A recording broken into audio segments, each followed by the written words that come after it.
Welcome to Dear Grandchildren, a Tracker's Tale. I'm Michael Douglas, your guide on this journey into the heart of nature and the wisdom that it holds.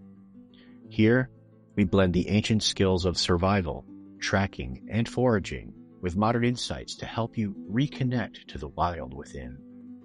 In each episode, we'll explore timeless practices, share life-changing stories, and discover how the natural world can bring you mindfulness, resilience, and purpose. But this podcast is more than just a show. It's a community. Be sure to subscribe on Apple Podcast, where you'll find exclusive content, question and answer sessions, bonus tales. For those seeking a deeper connection, explore our workshops and experiences, or even bring me to your community for an unforgettable adventure. Now, let's step off the trail and into a possible nature experience that could change how you see the world. Let's begin.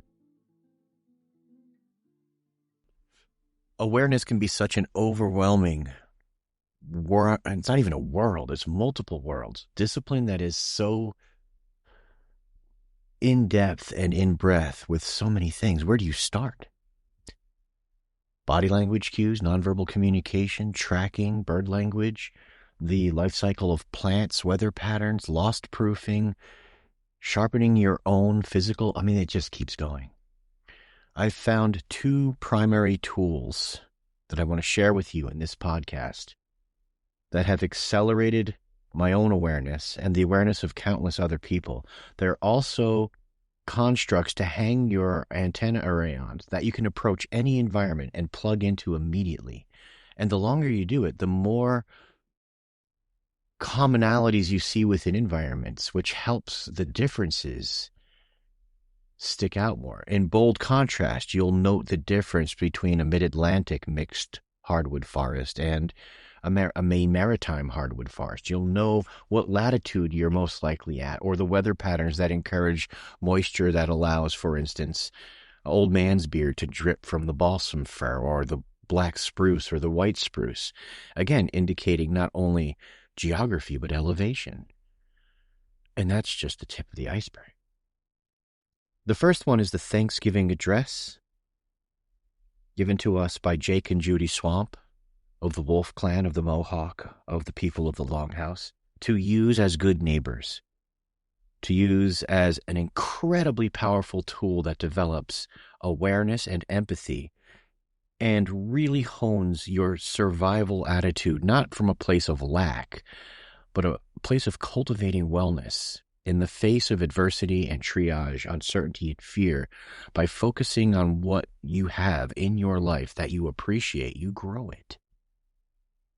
It's a powerful tool on many levels, but pertaining to awareness, if you look at the traditional breakdown, what did Judy say? We start with the people first, because if you don't, you tend to separate humanity from the natural world, and that's what got us in this mess in the first place. And so I appreciate my loved ones, the people I want to come home to, the people who I spend my calories and time on this planet nourishing and hopefully leaving them enough tools that they can come from a place of their own self-sovereignty and reliance.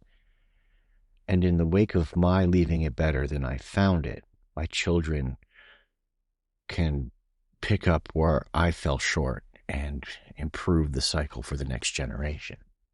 My grandchildren, and the grandchildren I'll never see who aren't even in our bloodline, right? So thankfulness on that level alone allows me to interact with people I don't even know or maybe wouldn't even like, at a more in-depth and productive manner, in a more humane level. And that includes myself. And so the construct continues. From people, the earth. Now, how does that affect us? Look at the earth as a geologist, right? And then as a tracker, because they're one and the same. Those mountain ranges are caused by the same expressions of pressure as the outside heel of a pivot when a deer turns because it knows it's being tracked and it's going to circle around and come up behind you. the same expression of the crumple zone of your car when you hit a telephone pole. Reading these pressure releases and then track shapes and patterns allows you an insight into the push and pull of the life on this planet. And so the Thanksgiving address as an outline for track exercise, and I'll give it to you in its driest form now, but then we'll break it apart with some examples. People, body language cues, nonverbal cues, voice inflection, distancing, dress and presentation, profiles and confidence, shyness, uncertainty, nervous behaviors, even extremes in temperament, tracking multi-generational grief or strengths, the effect of families and how they interact with each other, group dynamics. I mean, it just keeps going. Society becomes your playground when you start to look at energy moving through human systems. And if you do it through the lens of gratitude, you're not going to be a sociopath. You're going to be more of a mentor, a student, a healer, a friend, someone who builds healthy relationships. It's not a lab exercise. It's more of a integration exercise. And that holds true with all of these awareness skills. So now let's move to Earth. Again, tracking energy moving through geologic systems and how it affects ecotones and ecologies and movements of lost children versus folks with Alzheimer's. The movement of coyotes on the same contour line as they hunt turkeys who are doing the same. The reason for bedding areas and their elevation versus feeding grounds, and how plants are affected by valleys versus alpine regions, just through the perspective of geology and tracking. I mean, that's a whole life study right there. Moving through to waters, hydrology, which also leads to field meteorology, the heavy dew in the morning indicating a fair weather day for most of the day, or the absence of dew or fog on the water, having the same effect that there's going to be change. Looking at moisture as it erodes or nourishes or cultivates plant colonies or is held in the soil or released at a rapid rate, which goes back to tracking and its aging. From water, we have herbaceous plants. Again, another lifelong study. The edible and medicinal properties, the utilitarian properties, how cycles of larders or bulk waves of food push and pull populations of birds, animals, insects, people, apex predators across the landscape. How we prepare ahead of time before the raspberries, followed by the blackberries, blueberries, apples, wild rice, acorns into winter, and then the cycle repeating itself with the flow of the sap. And then there's the awareness of the other animate beings, mosquitoes and spiders, and how they help you to predict approaching weather patterns. When and why do the ticks come out, and how come suddenly they disappear? The life cycle of mice that help to understand those ticks. The life cycle of mice that help you understand the push and pull of barred owls, and when and why they mate when they do and have offspring when they do, and how that affects the corvids, the ravens, the jays, the crows, and how those cycles interplay with the movement of bobcat and coyote and red-tailed hawk and broadwing hawk. There's so much interconnectivity, but within one species, the mysteries you can unlock and the insights they provide. Because we are eye dominant, we have so much to learn from the movement of a bobcat. How to mask our presence, not just with shadow, but with backdrop, with small steps moving slowly and then stopping for long periods of time. Or the blue heron, and how it stalks through the water with minimal ripples, getting close enough to spear a fish. See, the animals have always been an inspiration to hone our own craft because they are experts at budgeting calories and investing the time of the day to make sure they can see another day. and their lives depend on it more than ours. We got rid of our apex predators. We did strap one to our wrist, and it never sleeps and chases us incessantly. But it doesn't, well, I guess it does kill us over, ironically, time. But by keying in on someone as humble as a red squirrel, you start to have early detection abilities. You see, the red squirrel is going to act much more quickly than we are, using all of its senses on heightened alert all of the time to an approaching predator that's well out of sight because they're keyed in on the silences when the birds stop singing before their alarm. The red squirrels stop nuzzling in the leaves and start hopping on their logs towards their lookout. Beyond the wildlife, we have the trees. Limb lean and the amount of biomass on one side of the trunk or the other, or the flattening of the bark facing, usually in this hemisphere, the south, where it gets the most sun. The tree succession, how you could tell the age of a forest and that it was a field 90 years ago, which ties back into the geology, the composition of rocks on that wall. If they're homogeneous in size, that means one thing. If they're all types of sizes, then we know that the farmer removed as many rocks as possible to protect the tines on their plows and their equipment. One rock wall would indicate grazing area. The other one would indicate silage. And with giant trees growing up in the middle of those rock walls, usually maples, but not always, we could tell where old boundaries were, that these trees probably have barbed wire growing through them, and more often than not they do, which is also a navigation tool.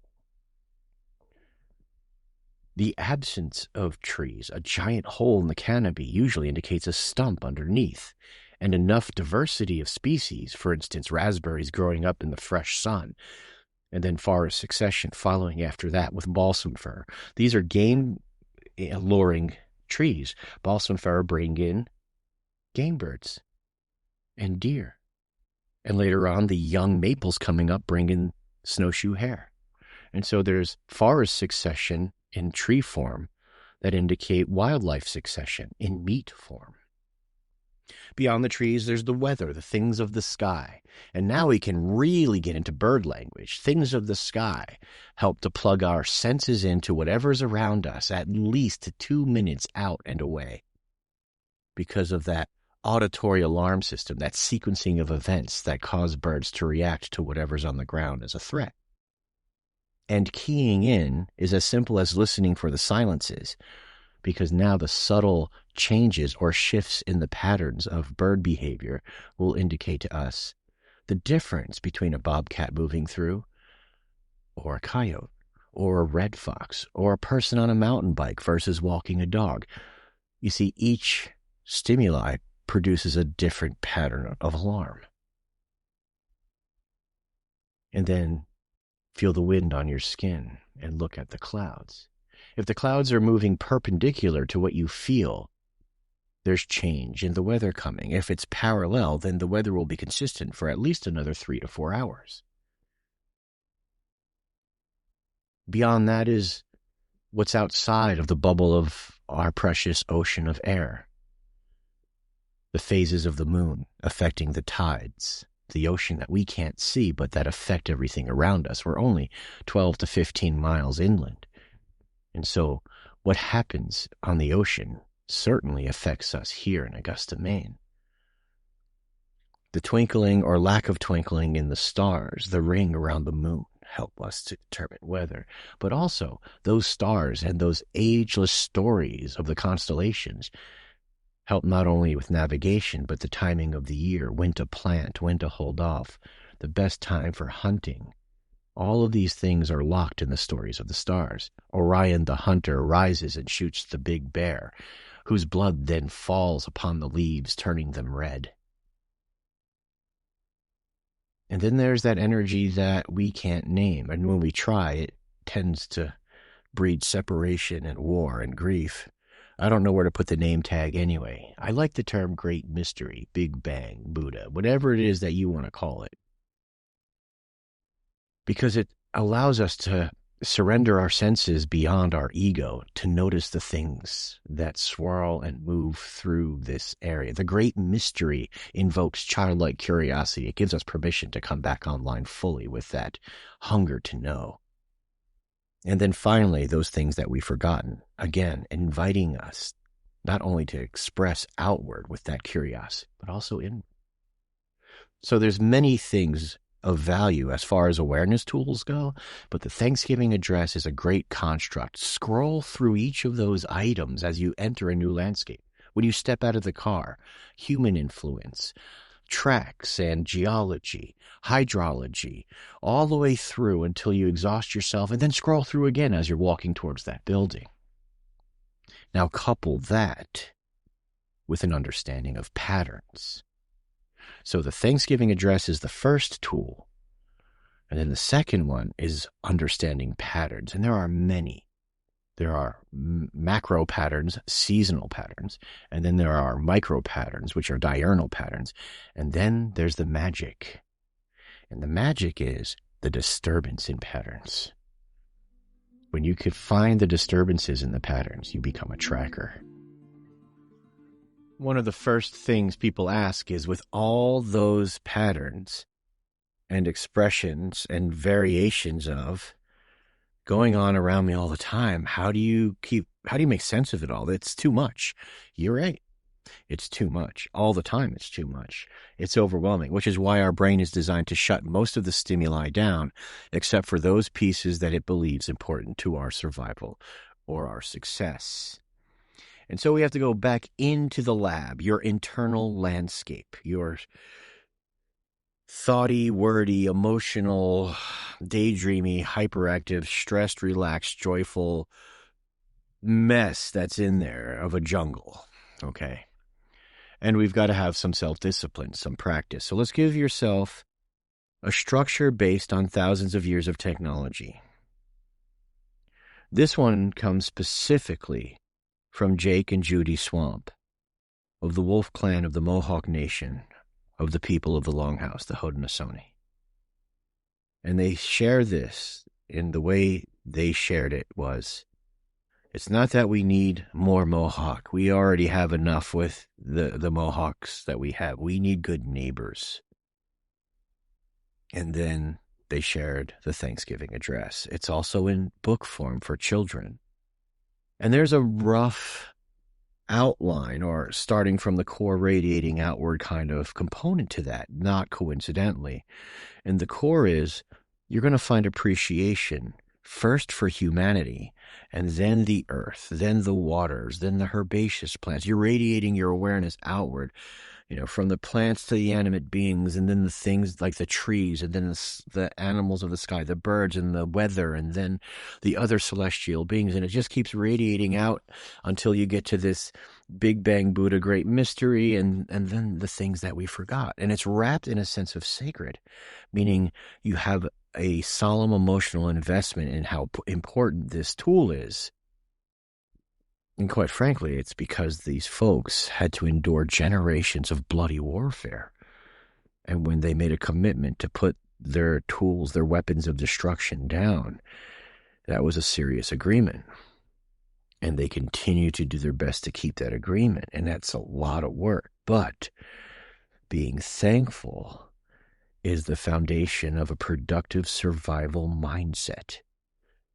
When you start to provide structure for your emotional self to plug into, starting with you, then your family, then your community, then the landscape that supports you, then the waters that you need to survive, whether they flow through a faucet, a jug, a stream, an aquifer under the house, you're also building awareness. Well, how would that look? So I want to share with you, and this will take the rest of the podcast, the Thanksgiving address as an awareness tool through the eyes of a tracker. I want to share my appreciation and love for the ancestors who have gone past. Master trackers, survivors, hunters, whose diet was better and whose learning curve is more visceral. whose craniums were slightly larger, and whose bodies interacted with the landscape every day. Real learning. I can't imagine the amount of awareness and love that our great-grandparents had to push forward the wisdom that has eked its way into our ability to be here now. I want to express my appreciation for all the cool uncles and aunts and older kids in my life who guided me deeper into the woods, but also to challenge me to define who I am, and to do so to this day. I want to show appreciation for my children, who as young adults are the best examples of these tools and don't even know it, who live vibrant, independent lives, secure in who they are. Yeah, in a challenging world, but always without doubt to who they are. The greatest wealth of any person is knowing thyself. I want to appreciate the young ones and those who are yet to come into this world, because they compel us to leave it better than we found it. And right now, it seems we're doing our best just to keep our heads above water. But when we have that image of those littles coming into this world who are going to call us grandmother or grandfather, I don't know about you, but for me, it makes me reach down deeper and find that motivation to at least plant that one tree, or write down that one piece that was shared with me that changed everything for me, so that it can be continued on after I'm gone. I don't want to leave bulldozer tracks. I want to leave fox tracks. I want to appreciate the landscape for teaching me how to read. The tracks left in snow, sand, leaf litter, even the dust compressions on rocks. Being able to follow footprints for long periods of time until I get to see the personality of the animal or subject as they work themselves through the landscape allows me to look back at my own tracks and see what my internal landscape has guided me to express on that very same tapestry. I love how the waters of the world age tracks in a manner that is just inconsistent enough to keep you guessing. How the frost or the dew can create a track that looks fresh and hold it that way for days, where the absence of that same patina of water, when a track is made, even in the exact same spot, can look like it's days old when it was just made. The water reminds me that I'm connected to everything here, that the things that flow through my veins flow through the Raritan River in northern New Jersey, that the water locked in that can of tuna fish flowed to the gills of a magnificent creature that came out of the sewage systems of all of the countries who have cities near their oceans. There's a degree of ownership, belonging, and call to action when you explore the dynamic cycle of water and how it connects us all. And I'm in awe of those lessons every day. I want to appreciate the herbaceous plants, from the nettles that provide some of the first nutrient-dense forage in the early spring, to the autumn olives that keep us picking on the cold side of the hill in late August, to the roots that are asleep and ready to be harvested for Lyme disease, for bacterial infections, for skin ailments, for broken bones, to speed up our own body's recovery, to suppress coughs, to expect or force out phlegm from our lungs. The plants are amazing.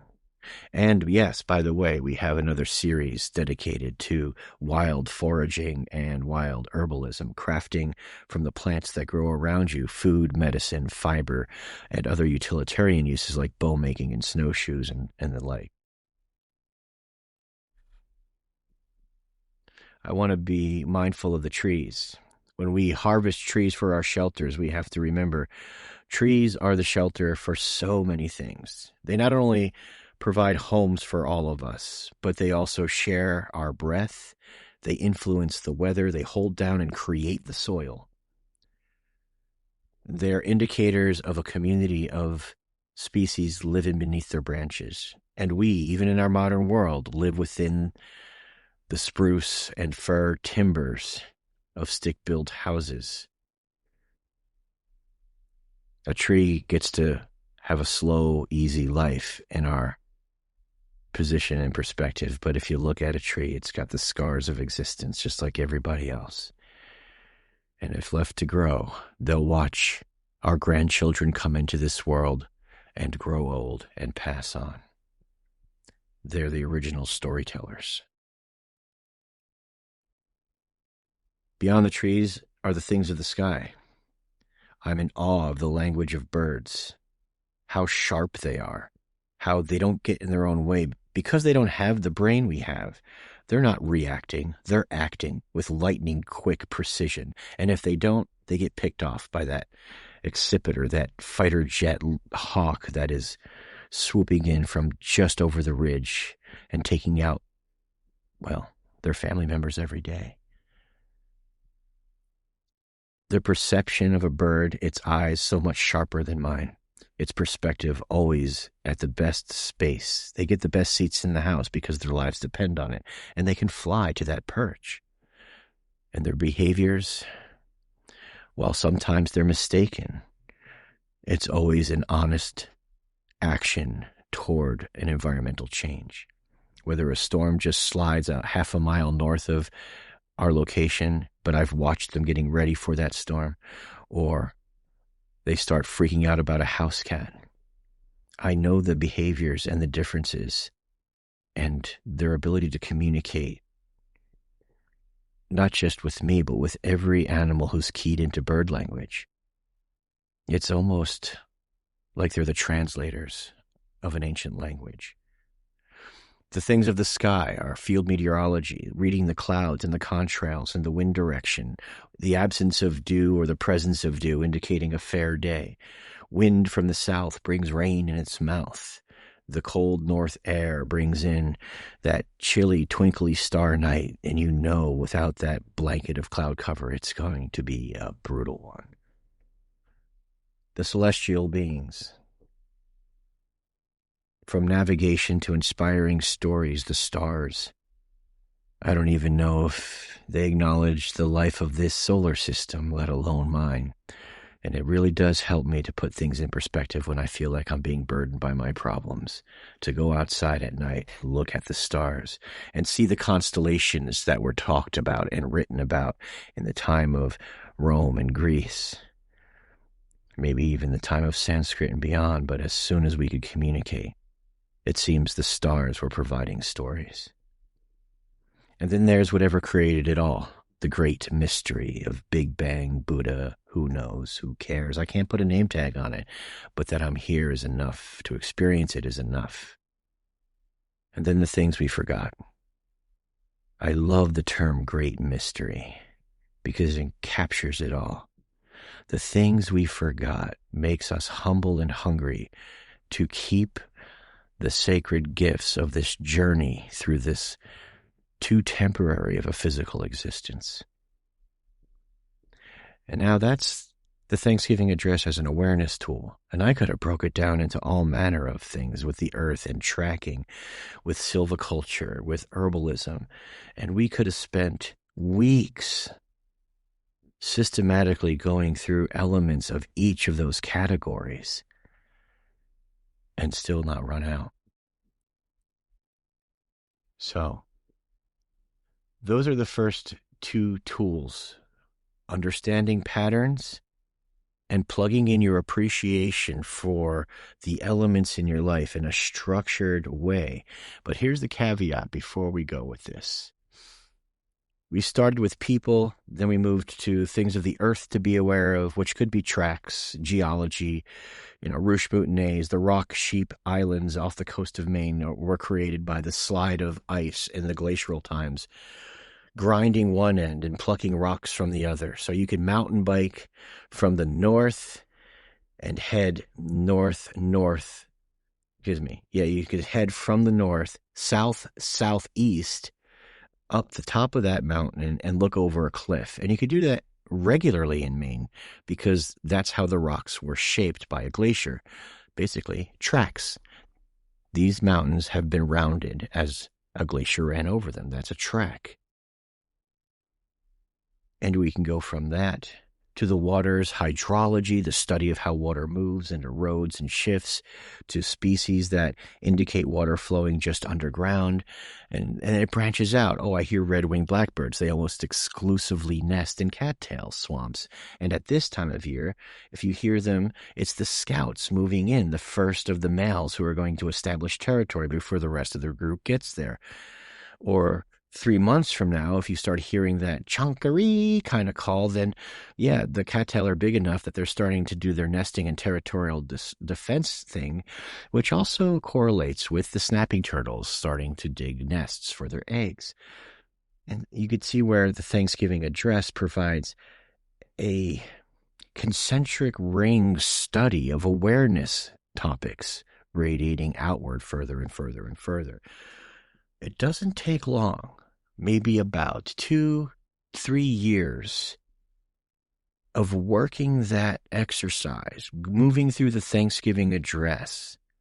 For instance, how many of you know when the next full moon is, or what the phase of the moon is tonight, or when high tide is? Now, a lot of you on the coast would, but you go 7 miles in, unless there's a river affected by the tidal change,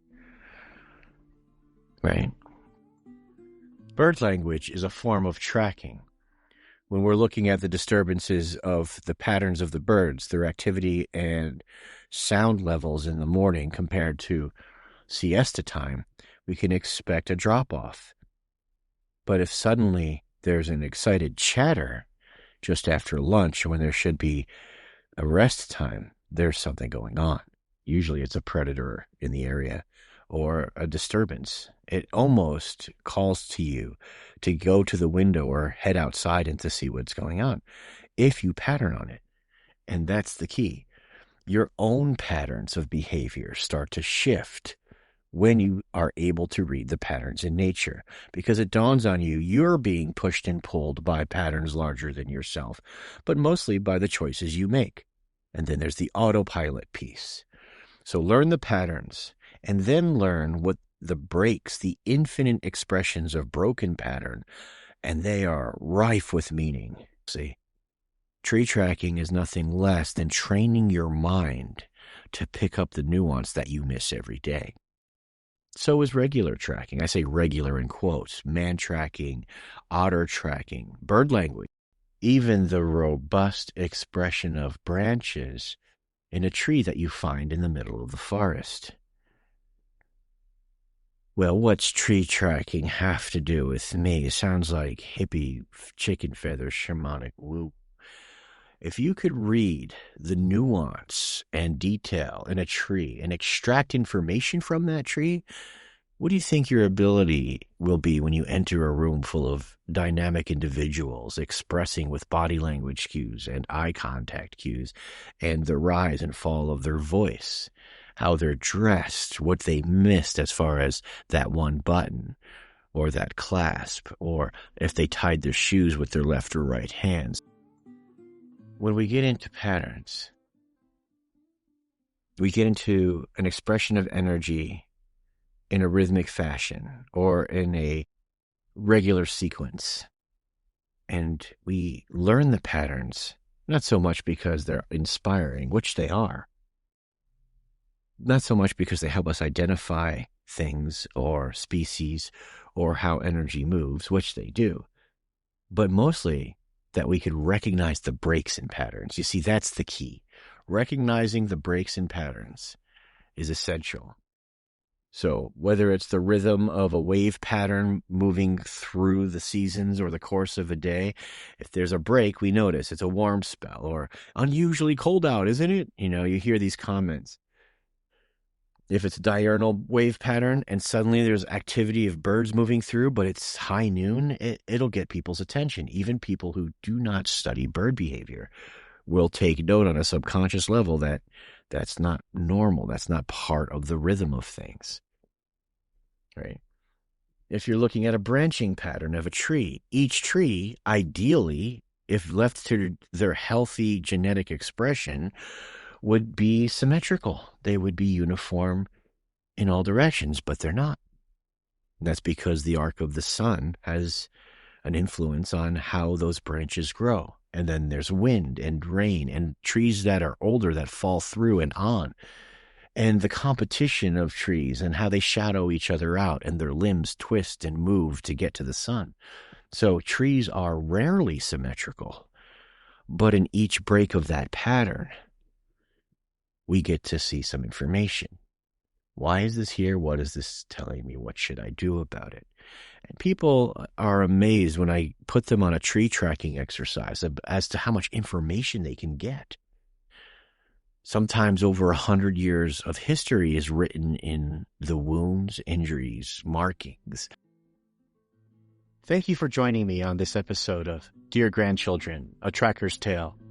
If today's journey resonates with you, I invite you to share it with others who long for a deeper connection to nature and themselves. Don't forget to subscribe on Apple Podcasts for bonus episodes, exclusive question and answer sessions, and more tales from the wild. Your support through subscriptions, feedback, or simply spreading word keeps this flame of ancestral wisdom alive.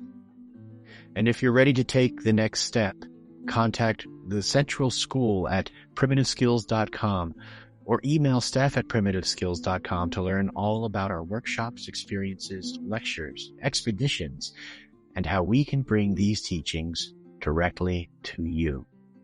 Until next time, may your trails be clear and your heart full. Keep exploring and keep the fire burning.